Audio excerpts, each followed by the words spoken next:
This is Dan Bolen. I'm the host of the podcast, The Courage to Be Courageous, where people from all over the United States can come and listen to individuals who have embraced their fear and use courage to get through it. So we want to welcome all of you to my podcast today. I will be the guest. This is going to be what I call a reflective podcast. I want to reflect on some of the things that's gone over the last 27 episodes that I've done. And I want to reflect and give some thank yous out to individuals who have made this podcast wonderful, successful, and encouraging for all of us. First of all, I'd like to do some thank yous. First of all, thank you to my podcast listeners. Thank you for your support. Thank you for listening. Thank you for sending me emails of kindness. And thank you, my podcasters. But I also, too, want to thank Podpoppery. Podpoppery. This is the studio I use. And it's Jeanette, James, Cam, Jake, Brandon, Brian, who have done such a great job for me, whether I'm in their studio in Scottsdale or whether I am doing my Zoom meetings out of La Jolla, California. I want to thank you all. And then I also want to give a special thanks, and I think it's important that we use the names of the 27 people that we've done podcasts for. Of course, John Preston, who, as you know, is my partner. Brett East, who wrote a book about the gay lifestyle and coming out as gay. Brian McNaught, who came out in the 60s and 70s, and when it was unsafe to come out, who's written several books as well. Fascinating interview with him. Kenny L., who is a high school teacher in Phoenix, Arizona. Landon Napoleon, who was my co-writer. Katie Holtcrest, who is the director of leadership giving for Outright International. Mike Twiggs, who, as you know, was a respected public and reporter of the governor of Iowa. And then, of course, Jeff Batten, who wrote a book that was fantastic called Grinning Like a Jackass Eating Briars. Wonderful. Jim Voigt, who was a deacon in the Catholic Church. We did a wonderful interview that I did personally about my trip to St. Jude's Research Hospital. Fabulous organization. Bon Frisbee, who is the senior officer for the international organization, which you guys know, the Trevor Project. Richard Christopher Sculderi, who is an author of 2 memoirs, The Lonely Boy and The Enlightened Man. Tim R., who was a gentleman that came out in his 70s, late in life, who was from Hawaii and now lives in San Diego. Jay Warren, who was in the Peace Corps and then was in the Army for 20 years as well. Nick Conway, transgendered. Greg Harvey, who is one of the vice president of the Frontrunners and Walkers group in Phoenix, Arizona. Scott Wilford was a powerful story and also was the president of the Diversionary Theater here in San Diego. Hilary Taylor, who was able to accept her dad as coming out late in life and the wonderful experience she had with him. Brad Davis, who was also on the board of directors for the San Diego Frontrunners. Christine DaCosta, who was the chief experience officer for Sage USA.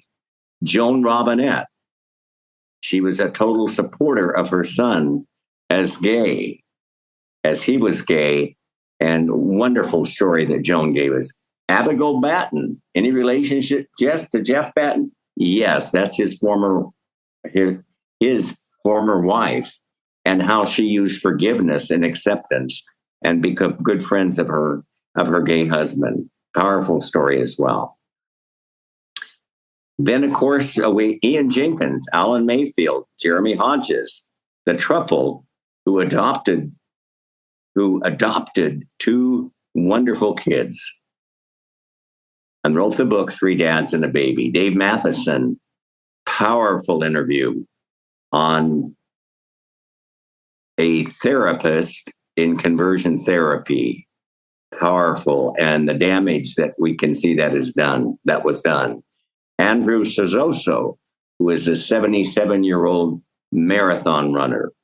And then Marissa Butler, who is the director of development for the Phoenix Theater Company. And then the last one that I did earlier today, Jan Curry, who actually was a patient of reparative conversion therapy. He was a patient, and that is going to be a powerful story as well. So I want to thank all of them for being on my podcast, and they had courage. They had strong courage to tell their stories. They all had fear, but as I said, they walked through the fear, was able to embrace it, and was able to tell their stories. And thank you, all of you who were my guests. Thank you for your voice. Thank you for making a difference in hopefully people's lives who are listening to my podcast. So I want to also talk a little bit about community. I've talked a lot of that on my podcast and the people I've interviewed. Find a community, whatever it is, that will encourage you, that will support you without judgment. Also, find a live theater, whether it's the Diversionary Theater, the Phoenix Theater. Find a theater in your area, live theater. Also, continue to support those organizations that are fighting for gay rights. The Trevor Project, Outright International, the Sage Group, and there are more, but support them. Be a voice. We need a voice. All humans need a voice. And reflect on your own life and discover the voice that you have. We all need to embrace courage. And sometimes that means we have to have a voice to get courage going for us. Our rights are not guaranteed in this country. In fact, we've seen some changes in government that could make same-sex marriage in question. So remember, if we don't have a voice, we are invisible. Doesn't mean that we don't have fear. It's a common thing that all of us have. But so is courage. So is courage a part of our life. And when we run from fear, as I've said earlier in my podcast, what happens, we usually end up addicting on something. But when you embrace courage and move through it, that's what's going to get you to be your authentic self. Remember, organized religion does not define who you are. You are unique. You were created by God or a supreme being or whatever power. You were created unique. You were not created to be defined by organized religions. And sometimes we have courage. We have courage. Other people see our courage when we don't see it. But when they tell you you have courage, accept it. Acknowledge the courage that other people say you have. Again, organized religion, and I was a part of that for many, many, many years. They've done so much damage by using shame and by using penalties on individuals. So much damage organized religion have done. Doesn't mean there are not some good people in organized religion, but it's the organization of organized religion that does damage to, I think, humanity. When you let a religion tell you who you are and what you should be, that is not a fact. You define who you are. Don't let organized religion determine who you are. I saw a beautiful quote in Facebook the other day. It said, "I was born gay. I chose proud." Powerful statement. So remember that. I want to also invite all of you to tell me what you want to hear on your future podcasts. What do you want? What do you need? What subjects will you connect with? This is a podcast I do for our community. Well, what is our community? In reality, it's humanity. Gay, straight, bi, trans. It's our community. I need input. I need your support on my podcast station, on my website for my book, also on Amazon. I have a lot of passions, but I want to hear what your passions are. What do you want to hear about? What do you do not want to hear about? And take the courage and fear to be able to do that. I want to read you a beautiful, beautiful poem that was sent to me that just helps me to understand, I guess, what organized religion has done. But you're going to get your own idea out of this poem I'm going to read. This was presented to me from a gentleman who is part of Gamma Group, which are men actually married to women, and some out, some not. Now, this gentleman was not out, and so he wanted me to use it because I thought it was powerful, but I can't use his name because he's not out. But I thought the poem was so powerful. It's called Perhaps My Soul is Rounder. Let me read it for you.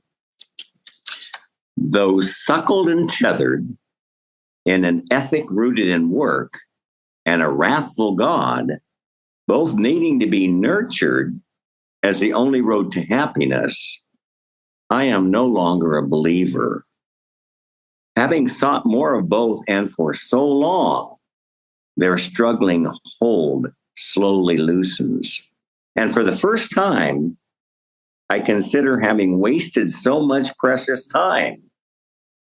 Yet from deep within springs the gratitude that time now affords me, a generous opportunity to tread a gentler path upon which need and desire taste the first sweet freshness of a fulfillment unimagined. Perhaps my soul is rounder than those hammered flat with sharpened corners, where sin hangs on too easily and guilt takes pride in its own display.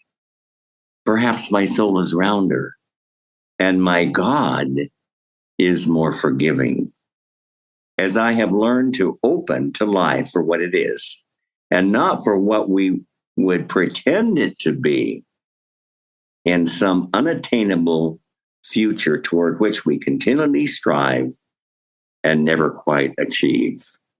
Perhaps my soul is rounder. And so many things jumped out at me, but there's two lines there that I thought were just impactful for me. Perhaps my soul is rounder and my God is more forgiving. You see, God sees our soul as rounder. That's a good thought to keep in mind. So I want to thank all of you for joining me on my podcast. Several things I'd like to encourage all of my podcasters to do to show they have a voice. First of all, if you go to my website under my podcasts, you can write a review for each of the ones that are there. For example, if you saw a podcast that really touched you, for example, let's just pull one out, Joan Robinette, and it touched you, well, make a comment on that podcast on my website of how much that meant to you. We all need affirmation. So affirm these stories, affirm the courage that these individuals have had. They need that. We all need that. Our whole community needs that. The second thing is go to the website, go to Amazon under my book, The Courage to Be Courageous. I think it has 65 reviews. Make a comment of you who have read the book. Make a comment on how it's changed your life and how it's meant a lot to you. if you read the podcast, they're actually inspiring. They're very inspiring. And that way you have a voice. I also want to thank my heterosexual allies. We have so many of you, and we thank you for our support. We thank you for your voice. We want to hear your comments too, and what's important to you and what you would like to see on our podcast in the near future. That's also very, very important for us as well. So this has been a great opportunity for me to reflect on some of the things that we wanted to talk about and to be able to ask for your insight on what you want to hear in the future. As I mentioned before, my website is www.danbolen.com. My email is danbolen@cox.net. Feel free to contact me. Feel free to call me. If you give me your email number on my podcast and you email me, I will email you my mobile phone back to you personally. I have one last thought I want to share with you. And this is an opportunity for me to really have courage in my own personal life. As many of you know, it was quite an event for me coming out so late in life and denying who I was and being silent for so long. And so I guess courage is just so important in my life right now. But every day we have to have issues where we have fear and have to have courage to do that. Well, I want to give my podcasters some information. And those of you who've read my book know that I have heart issues and have for many, many years.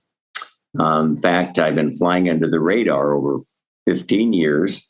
I have to have a valve replaced and a repair of my aorta. And I've been going to Cleveland Clinic twice a year for a number of years. And even though I've been exercising and doing all the things right and eating good foods, it's time that my surgeon at Cleveland Clinic says I need to have open heart surgery.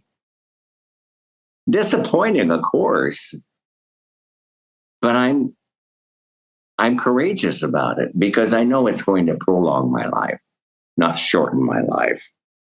I will be having it February 8th, 2024. I am asymptomatic, which in a sense is good because that means my heart will recover more quickly. But I will be encouraged and have courage to get through it. Yes, I have fear, but my courage is stronger because I know it will make my life stronger. I know that I will last longer if I have the surgery done. So thank you all for joining me on my podcast. Thank you for your support. Thank you for your friendship. Thank you for your community. And you're going to find we're going to have some outstanding podcasts in the future. Several of them have already been set up. And I want input from you again to let me know what you would like to hear and how we can be as a community supportive to you more fully. Thank you, my dear friends. You all take care and continue to have courage. Bye now.